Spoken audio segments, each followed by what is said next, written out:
অল্প সময়ের মধ্যে লাঞ্চ বা ডিনারের জন্য দারুণ স্বাদের কোনো রেসিপি বানাতে ইচ্ছে করলে আপনারা এই ডিম খিচুড়ির রেসিপিটাই বাড়িতে বানিয়ে দেখতে পারেন। খেতেও কিন্তু ভীষণ ভালো হয় আর অল্প সময়ের মধ্যে আপনারা যে কেউ খুব সহজে বানিয়ে ফেলতে পারবেন। নমস্কার, আমি রুমি, আপনাদের সবাইকে আবারও একটা নতুন রেসিপিতে স্বাগত। আজ আমি আপনাদের ডিম খিচুড়ি বানানো দেখাবো। রেসিপিটি অবশ্যই বাড়িতে একবার বানিয়ে দেখতে পারেন আর রেসিপিটি শেষ পর্যন্ত দেখার জন্য আপনাদের কাছে অনুরোধ রইল।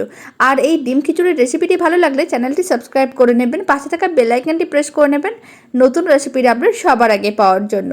তো চলুন, আর বাড়িতে বানালে কমেন্ট বক্স জানাতে একেবারেই ভুলবেন না খেয়ে আপনাদের কেমন লাগলো। তো চলুন দারুণ স্বাদের ডিম খিচুড়ির রেসিপিটি বানানো শুরু করা যাক। প্রথমে একটা মিক্সিং বোল নিয়েছি। মিক্সিং বোলের মধ্যে দিয়ে দিচ্ছি 1 বাটি গোবিন্দভোগ চাল। এখানে আমি খিচুড়িটি বানানোর জন্য গোবিন্দভোগ চাল নিয়েছি, কারণ গোবিন্দভোগ চালের খুব ভালো একটা সেন্ট হয়। আর সেই বাটির দিয়ে দিচ্ছি 1/2 বাটি মুসুর ডাল। এবার গোবিন্দভোগ চাল ও মুসুর ডালগুলোকে ভালো করে জলে ধুয়ে পরিষ্কার করে নিতে হবে। এইভাবে জল দিয়ে প্রায় 3-4 বার ভালো করে ধুয়ে পরিষ্কার করে নিচ্ছি। এখানে আমি গোবিন্দভোগ চাল নিয়েছি, আপনারা চাইলে যে কোনো ধরনের চাল নিতে পারেন।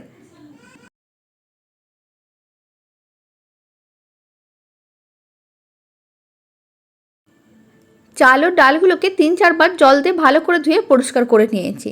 এবার চাল ও ডালগুলোকে এক সাইডে এইভাবে রেখে দিচ্ছি। এখন একটি কড়াইকে গ্যাসের ওপর বসিয়ে দিয়েছি আর কড়াইটাকেও কিন্তু খুব ভালো করে গরম করে নিয়েছি। এবার কড়াইয়ের মধ্যে দিয়ে দিচ্ছি বড় চামচের 2 চামচ সরষের তেল। এখানে আমি সরষের তেল দিয়ে রান্নাটা করছি, আপনারা চাইলে সাদা তেল দিয়েও রান্নাটা করে নিতে পারেন। এবার তেলের মধ্যে দিয়ে দিচ্ছি কেটে রাখা 2টো আলু। আলুগুলোকে আমি এইভাবে একটু বড় বড় টুকরো করে কেটে নিয়েছি।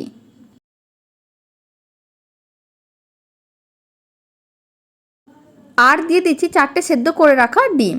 ডিমগুলোকে আমি আগে থেকেই সেদ্ধ করে রেখেছিলাম। এখন এর উপর ছড়িয়ে দিচ্ছি সামান্য পরিমাণ লবণ আর দিয়ে দিচ্ছি সামান্য পরিমাণ হলুদ গুঁড়ো। হলুদ গুঁড়োটা কিন্তু একেবারে সামান্য পরিমাণ দিচ্ছি, এতে কালারটা খুব ভালো আসবে। এখন লবণ ও হলুদ গুঁড়োটা খুব ভালো করে একসঙ্গে মিশিয়ে নিতে হবে। তারপরে এইভাবে 2 মিনিটের মতো নাড়াচাড়া করে একটু ভেজে নিতে হবে আলু ও ডিমগুলোকে। আলু ও ডিমগুলোকে মিডিয়াম ফ্লেমে নাড়াচাড়া করে ভেজে নিয়েছি, খুব বেশিও কিন্তু ভাজিনি, হালকা করে ভেজে নিয়েছি। এখন আমি এইগুলোকে একটা বাটির মধ্যে তুলে এক সাইডে রেখে দিচ্ছি।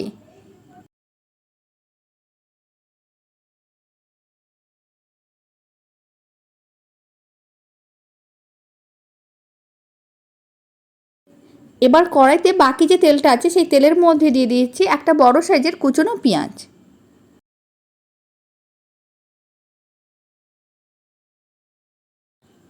আর দিয়ে দিচ্ছি 1 চামচ আদা রসুন বাটা আর দিয়ে দিচ্ছি একটা কুচনো টমেটো। আর দিয়ে দিচ্ছি সামান্য পরিমাণ হলুদ গুঁড়ো 1 চামচের 4 ভাগের 1 ভাগ, আর লঙ্কার গুঁড়োও দিয়ে দিচ্ছি একেবারে সামান্য পরিমাণ 1 চামচের 4 ভাগের 1 ভাগ। এবার সমস্ত মশলাগুলোকে একসঙ্গে খুব ভালো করে মিশিয়ে নিতে হবে।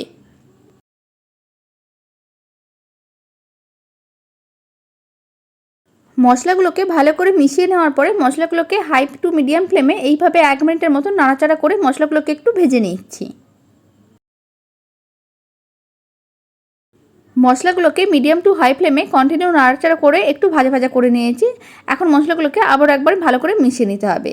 আর এই সময় আমি এর মধ্যে দিয়ে দিচ্ছি ভেজে রাখা আলুর টুকরোগুলো। এবার আলুর টুকরোগুলোকেও মশলার সঙ্গে খুব ভালো করে মিশিয়ে নিতে হবে। আর আলুর টুকরোগুলোকে ভালো করে মশলার সঙ্গে মিশিয়ে নেওয়ার পরে এইভাবে 1 মিনিটের মতো নাড়াচাড়া করে আবারও একটু ভেজে নেব। এতে আলুর টুকরোগুলো মশলার সঙ্গে ভাজার পরে খেতেও কিন্তু অনেক বেশি ভালো লাগবে।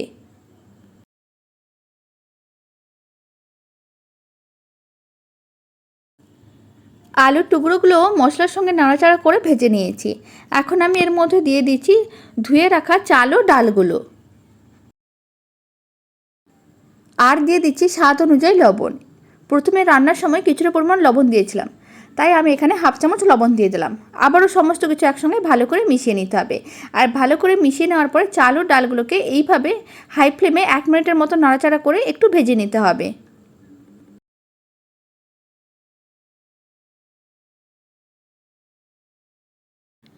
চাল ও ডালগুলোকে হাই ফ্লেমে ভেজে নিয়েছি। এখন ফ্লেমটা মিডিয়াম টু লোতে করে দিলাম আর এর মধ্যে দিয়ে দিলাম বেশ কিছুটা পরিমাণ জল। এখানে আমি কিন্তু জলের পরিমাণটা একটু বেশি করেই দিয়েছি, যেহেতু এটা খিচুড়ি তাই একটু বেশি পরিমাণেই জল দিতে হবে।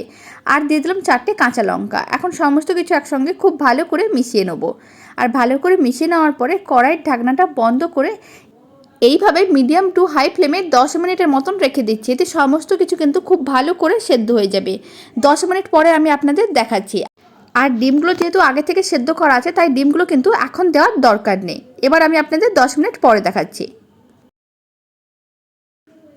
এবার আমি আপনাদের 10 মিনিট পরে দেখাচ্ছি। কড়াইয়ের ঢাকনাটা খুলে নিচ্ছি, আর জলটা কিন্তু অনেকটাই শুকনো হয়ে গেছে। এখন আবারও একবার খুব ভালো করে একসঙ্গে মিশিয়ে নিতে হবে। আর সমস্ত কিছু কিন্তু খুব ভালো করে সেদ্ধ হয়ে গেছে। এই সময় আপনারা একটু চেকও করে নিতে পারেন। আর ওটা চেক করলেই কিন্তু বোঝা যাবে সমস্ত কিছু কতটা ভালো করে সেদ্ধ হয়েছে। ডাল চালগুলো কিন্তু দেখলেই বোঝা যায় যে কতটা ভালো করে সেদ্ধ হয়ে গেছে। এখন আমি এর মধ্যে দিয়ে দিচ্ছি সেদ্ধ করে রাখা ভেজে নেওয়া ডিমগুলো। আর দিয়ে দিচ্ছি সামান্য পরিমাণ গরম মশলার গুঁড়ো, 1 চামচের 4 ভাগের 1 ভাগ। আবারও সমস্ত কিছু কিন্তু খুব ভালো করে মিশিয়ে নিতে হবে। আর গরম মশলার গুঁড়োটাও খুব ভালো করে চারিদিকে ছড়িয়ে নিতে হবে।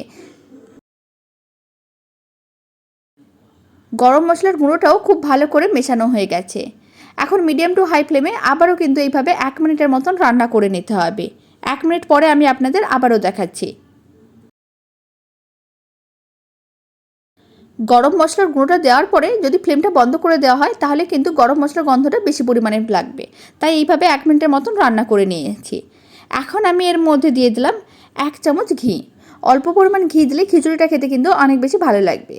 আপনারা চাইলে ঘি দিতেও পারেন, নাও দিতে পারেন, তবে অল্প পরিমাণ ঘি দিয়ে এইভাবে খিচুড়িটা বানিয়ে দেখতে পারেন। আশা করি আপনাদের খুবই ভালো লাগবে। ঘিটাও কিন্তু খুব ভালো করে মিশিয়ে নিতে হবে। আর ফ্লেমটা কিন্তু এই সময় অফ করে দিয়েছি।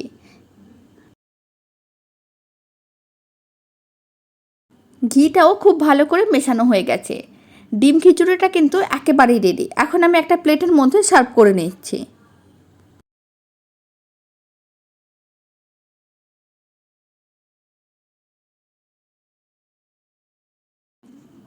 ডিম খিচুড়ির রেসিপিটা এখন একটা প্লেটে করে সার্ভ করে নিয়েছি।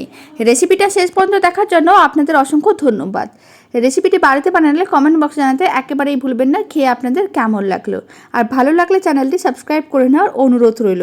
পাশে থাকা বেল আইকনটি প্রেস করে নেবেন নতুন রেসিপির আপডেট সবার আগে পাওয়ার জন্য। তো চলুন, ভিডিওটা আমি এখানেই শেষ করছি। আপনারা সবাই ভালো থাকবেন, সুস্থ থাকবেন। আপনাদের সঙ্গে আবার নতুন রেসিপি নিয়ে দেখা হচ্ছে।